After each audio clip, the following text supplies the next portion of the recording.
be arrived to educate the owners if the dog is not still.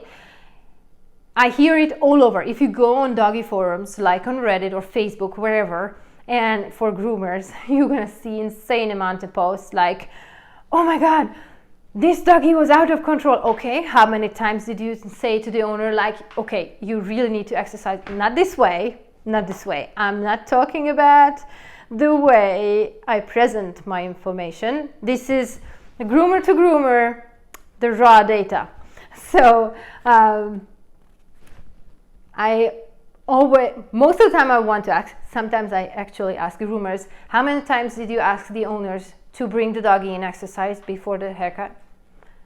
Because this is a prerequisite for my grooming experience for any kind of services. It's on the form I ask them to sign before they make an appointment, and on every single booking on the confirmation email, I have it on the reminders. I have the info, exercise your doggies. And in case the doggy is full of pent-up energy, I will send them home. Because it's dangerous, straight up dangerous for the dog, for you to work on a doggy that goes absolutely nuts on the table or even on the ground. And I'm not talking about the previous, oh, I'm very happy to see you kind of thing, because even high energy level doggies, even after a huge hike, they will be like, woohoo, at least they are with me. And I'm highly suspecting that they're going to be with you the same way. So that's fine. But if they can't calm down and if they are full with pent-up energy, you're not going to be able to work with them safely. And at other spas, when you have a boss, they likely will say, deal with it. And that's really not good on your back or on your arms or at all on your body. And it can lead to injuries. And if you are your own boss, you really want to avoid injuries, because bad reviews are very bad news for the business. There are ways to work around them, but you really want to make sure that you're never going to get bad reviews, or you're going to resolve issues before the client would get into leaving a bad review. So talk and negotiate with the owners. It's huge. The dog is afraid of any grooming step. Get the owners to desensitize the dog and give homeworks, links, trainer suggestions. I do this all the time. Like, the biggest compliment to my clients when their doggy was awesome is, your doggy was awesome, no homework for you. When the doggy is not cooperative, I tell them, Fluffy cooperated with this and this and this and this. Actually, I have a spot, a summary printed thing to give to owners, especially first-time clients. And I have an assessment of the doggy's behavior for every single grooming step I provided to that dog. And their behavior described the way that directly describes the dog's behavior. Not like, oh, your doggy was a good dog for the blow drying. No, the doggy was cooperating for the small blow dryer on low. For later, when the puppy grows up, the doggy has huge amount of hair, so we need to desensitize the doggy for a small blow dryer on high and for the high velocity blow dryer later down the road if you're willing to, or if you want to get the doggy with a longer winter coat. So get on the job. Here is a link and check this out. And you can have your own video, you can share a link, you can have share your video, or a trainer's video, local, not local, whatever. And you can give them homeworks. It's huge. And at other pet salons, they're like, brush your doggy more. Okay, but how? You can give them homeworks with things like that as well. So talk to the owners so you don't have to die on dematting and de-shedding all the time. That's their responsibility to take care of their dogs between haircuts, or bring them in frequently enough that they don't have to do crazy amount of de-shedding in those periods. So talk with the owners, and as a solo groomer, you will have the time and the privilege to do that.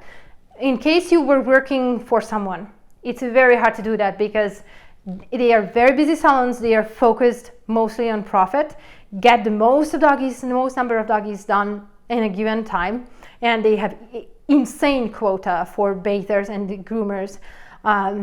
It's really hard even to read on forums, and that's another thing. And then topic comes up all the time about bathers and groomers and the insane torture that they are going through.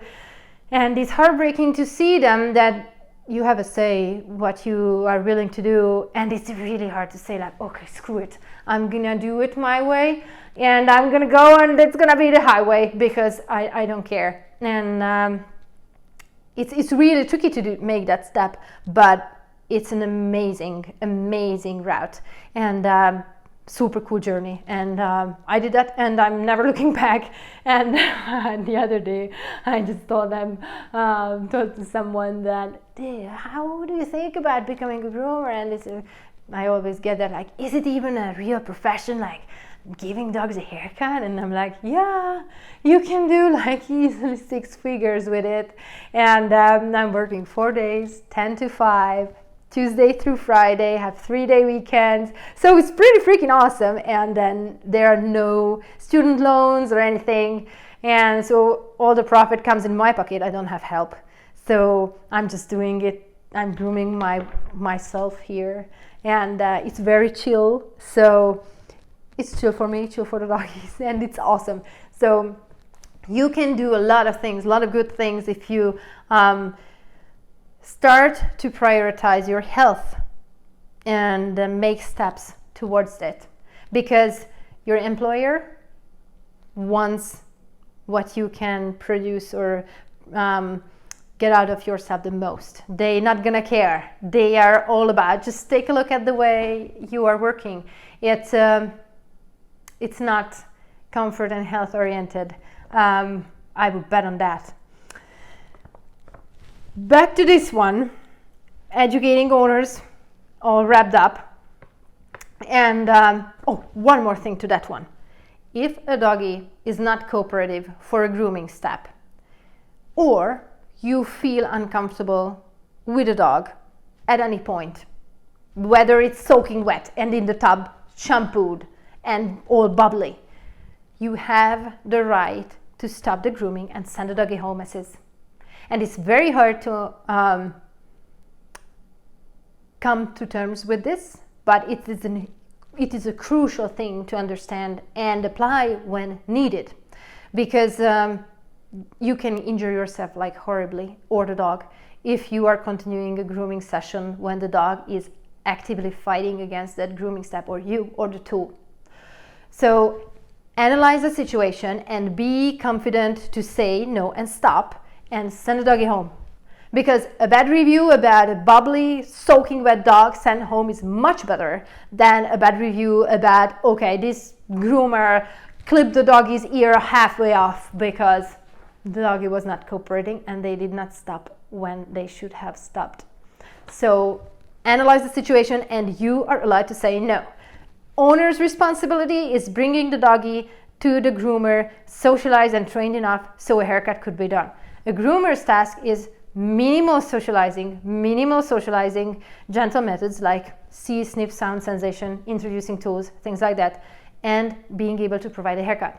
But it's a collaboration between the owner, the dog, and the groomer. If one is not cooperating or two is not cooperating, you don't have to give them a haircut, but you can have them find another groomer or get them to a trainer and offer suggestions.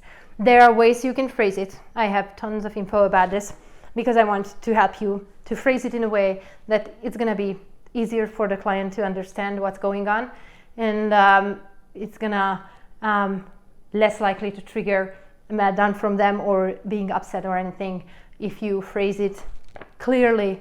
What happened, how the dog behaved, why did you decide to stop the grooming, and how can you resolve these things? If you phrase it in a way like clear observations, feelings, needs met, unmet, and a resolution like, okay, try this, go to a trainer, whatever, come back next time, whatnot, then it's going to be a complete thing, like issue, doggy's behavior, issue, resolution, and it's going to be a much better experience for the client as well.